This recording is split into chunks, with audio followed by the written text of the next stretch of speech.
This lesson is designed to make your sentences become strong. So we're going to be looking at not just strong verbs versus weak verbs, but we're going to be adding some extras as well. Let's take a look at this Thanksgiving story and think, is it a strong or a weak story? Thanksgiving is a day to be thankful, but it sure is a lot of work too. Each day prior to Thanksgiving, I am busy buying things to get ready for our special dinner. I get a new tablecloth each year and other decorations to help the house look festive. This year, I even made a table centerpiece with fall-colored flowers that helped add to the ambiance. Then, of course, I have to clean the house. I wash the bathrooms. I clean the patio until all the furniture and floor are shiny, and I make sure there isn't a speck of dust to be found. Last but not least, there's all the food to be made for the big day. My least favorite part is shopping amidst a million other people who are also getting ready for their big day. I hide until I can get my way through the aisle. Finally, I spend all day Wednesday getting most of the food together, and then on Thursday, all I have to do is roast the turkey in the oven and set the table. Usually, by the time we have dessert, I'm ready for bed. And it's at that moment I understand what I am most thankful for on Thanksgiving, the end of it.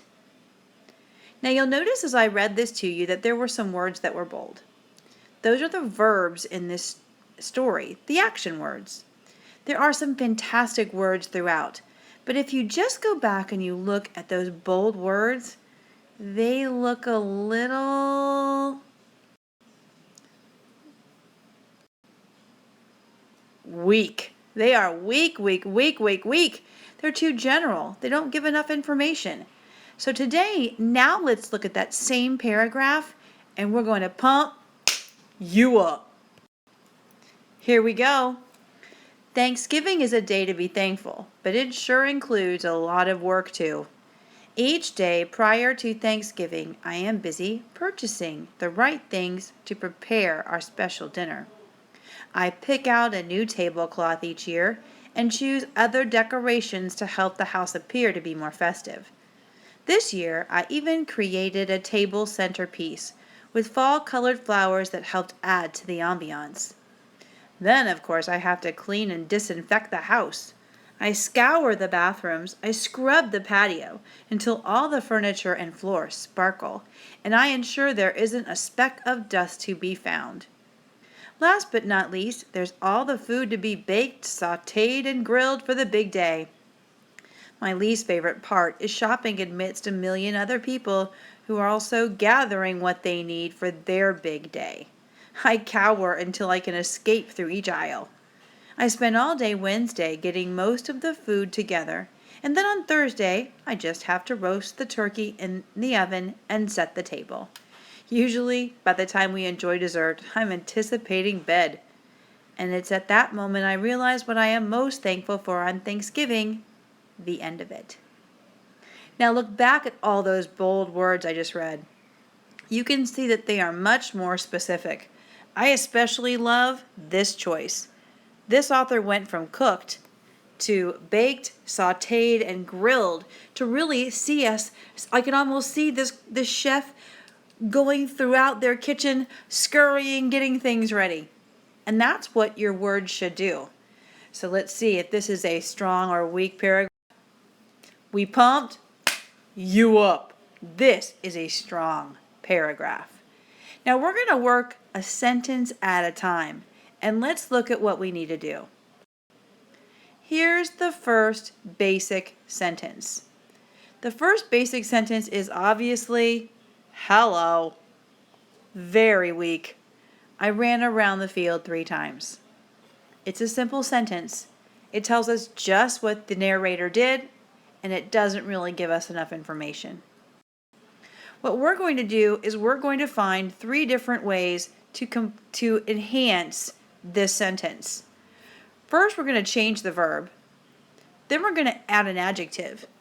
And we're going to make sure we have at least one vivid vocabulary word in the sentence. Now, a vivid vocabulary word, the word vivid, means that it helps you see the action. You can see what's going on because of those words. So let's take a look at what I can do. I'm going to first change the word ran to raced. I want you to see that my narrator isn't jogging, isn't doing the slowpoke toil around the field. Instead, they're racing around the field. And I'm going to add an adjective. It's not just going to be any field, it's going to be a soggy field.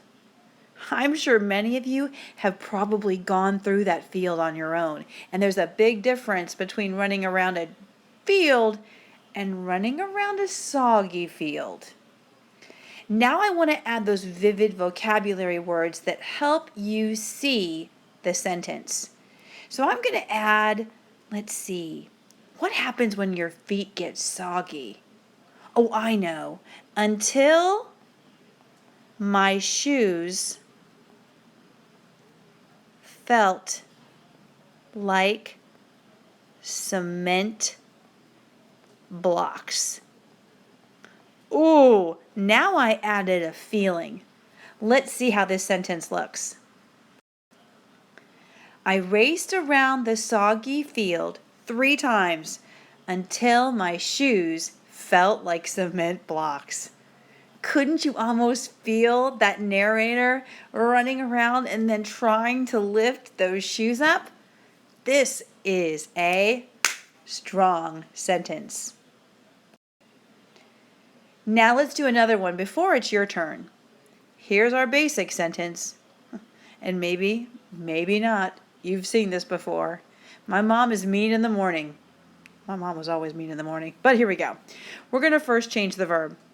We're going to add an adjective, and then again, I want to add a colorful sentence or colorful words to help my reader see what I'm saying. Kind of like those show don't tell that you practiced before. So now I'm going to look. Let's see. I'm going to add, instead of my mom is mean, I'm going to say my mom is so cranky. That's different than mean, don't you think? Now I want to add an adjective. She'll like this part. My usually cheerful mom is so cranky in the morning. And now I want to make that visual. What will help my readers see what I'm saying? Oh, I've got this. So I'm going to take that period away. So I make every effort to stay out of her way. And what do moms need? Out of her way until she has coffee. Can't you almost visualize this mom? I think I saw her every day when I was growing up. But here we go. Let's see how it turns out at the end.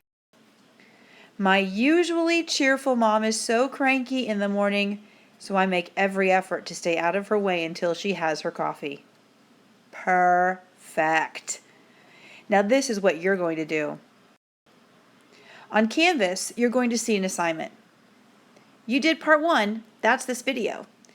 Now you're going to need to open up the assignment, and there you're going to type 3 new sentences for the boring ones that you're going to read there. And you're going to need to change 3 things. The verb, the adjective, and you're going to need to add a vivid vocabulary word. Now, let me give you a word of warning. You need to make sure that you watch out for the famous rubric. You will see for each of the 3 sentences, there's going to be 1 point for this one, 1 point for this one, and I'm assigning 2 here. Because if I can be a part of your sentence, like you were a part of my sentence with the runner and with the mom, then you need to have 2 points. If you just add some general vocabulary words, it's only going to be 1. So if each of these are worth 4, your assignment's going to be worth 12 points. Now, my friends, this is a grade. So I'm going to say it again. Pay attention to the rubric. The rubric is your friend. It's what you use as a general checklist. And to make matters even easier for you, I am the best friend ever. You will also find this checklist on your center sheet. So really, pay attention to the rubric. The rubric is your friend. And good luck, because I want to see you pump me up.